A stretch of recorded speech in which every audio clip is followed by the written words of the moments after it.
કેસમાં આરોપીની ધરપકડ જે કોની હત્યા થઈ હતી, આરોપી કોણ અને શું કારણ સામે આવ્યું?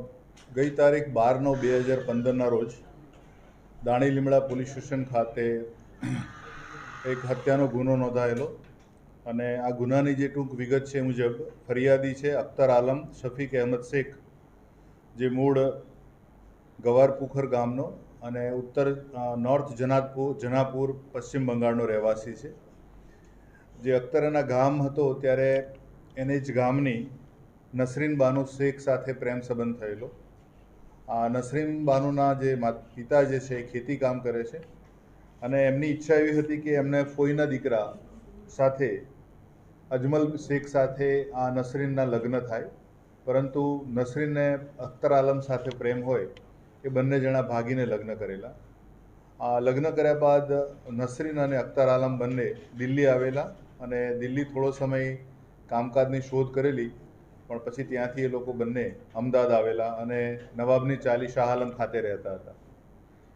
આજે અખ્તર આલમ અને નસરીન જ્યાં રહેતા હતા પછી એ લોકોએ ત્યાં અમદાવાદ ખાતે જ એ જ વિસ્તારમાં દાણી લીમડા ખાતે એક સિલાઈ કામના કારખાનામાં બંને સાથે કામ કરતા હતા અને 3-4 મહિના જેટલું અમદાવાદમાં રોકાયા બાદ એમના જ ગામનો એક મંજર આલમ કે જે અત્યારે જેની ધરપકડ કરવામાં આવેલી છે, એ મંજર આલમ ત્યાં પશ્ચિમ બંગાળથી જ અમદાવાદ આવેલો અને એને પણ રોકાવાની વ્યવસ્થા અખ્તર આલમે એના ઘરની બાજુમાં જ કરેલી અને એ લોકો સારા એક જ ગામના હોય, પરિચિત હતા. આ ગુનાનો જે મોટિવ જે છે, આ જે હત્યા કરવાનો, એમાં શરૂઆતમાં જે નારાજગી હતી એના માતા પિતાની કે એમને એમના ફોઈના દીકરા સાથે લગ્ન કરાવવાના હતા, પણ એ લગ્ન ન કરાવી શક્યા. એટલે આ જે મૃતક નસરીન બાનુના જે પિતરાઈ છે સજ્જાદ હુસેન, સુફેદ આલમ અને ઇસરાઇલ, એ એના પિતરાઈ ભાઈઓ થતા હતા અને મુન્ના રહીમ શેખ જે ચોથો આરોપી છે એના મામાની દીકરી થાય છે નસરીન. એટલે આ ચાર આરોપી ત્યાં પશ્ચિમ બંગાળથી અમદાવાદ આવે છે. અમદાવાદ આવ્યા પછી આ મંજર આલમને કહે છે કે આ જે અમારા નારાજગી, કુટુંબની નારાજગી છે અને એના વિરુદ્ધ જેણે લગ્ન કરેલા છે એટલે અમે એની હત્યા કરવાના છીએ અને ક્યાં રહેશે તારે બતાવવાનું છે. તો મંજૂર આલમે જાતે એ લોકોની સાથે જઈ અને નસરીન જ્યાં રહે છે જગ્યા બતાવેલી. મૂળ હકીકત આ જે મૃતક જે છે એ એના માતા પિતાનું એકમાત્ર સંતાન હતું અને એના પિતાને 20 વીઘા જેટલી જમીન એના ગામમાં છે. એટલે આ જે કુટુંબની નારાજગી છે એના બાના હેઠળ આ પિતરાઈઓએ નક્કી કર્યું કે જો નસરીનની હત્યા કરવામાં આવે તો વારસદાર તરીકે એ લોકો સીધા આવી શકશે, કારણ કે એના માતા પિતાને કોઈ સંતાન નથી અને આ 20 વીઘા જમીન એમને મળી શકે એમ છે.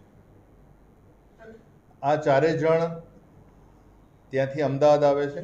અમદાવાદ આવ્યા પછી મંજર આલમને એ લોકો શાહ આલમ દરગાહ પાસે મળે છે ફરીથી કે આજે અમે કામ કરવાના છીએ, અને જ્યારે એ અખ્તર આલમ ઘરે નથી હોતો ત્યારે એ નસરીન બાનુના ઘરે જાય છે અને ત્યાં સજ્જાદ હુસેન નસરીનનું મોં દબાવી રાખે છે અને મુન્નો એને છરીથી ગળું કાપી એની હત્યા કરે છે.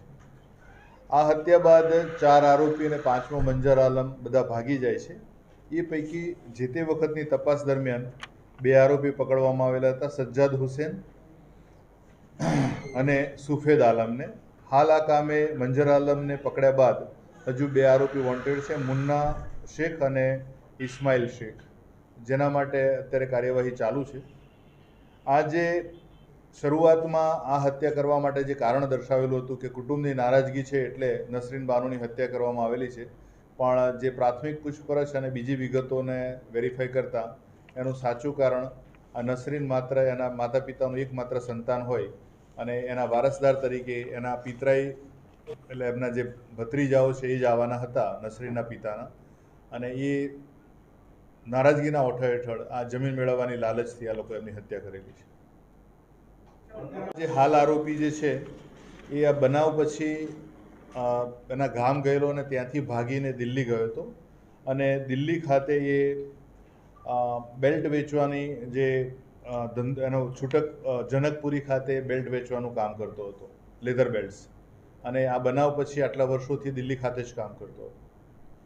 આ બનાવ સંબંધે ઘણી બધી વિગતો વેરીફાઈ કરી, એકત્રિત કરી અને જૂની જે માહિતી હતી એ માહિતી સાથે હાલની માહિતીનો એનો સુમેળ સાધી કેટલીક હ્યુમન ઇન્ટેલિજન્સ અને ટેકનિકલ ઇન્ટેલિજન્સ આધારે આરોપી દિલ્હી ખાતે છે એવી માહિતી મળતા ક્રાઇમ બ્રાન્ચની ટીમ દ્વારા દિલ્હી જઈ આરોપીને પકડવામાં આવેલો છે.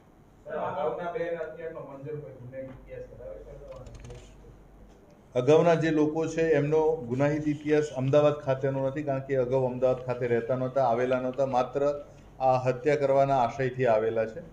અને બે જે આરોપી અત્યારે વોન્ટેડ જે છે એની પણ અત્યારે ધરપકડ કરવાની કાર્યવાહી ચાલુ છે.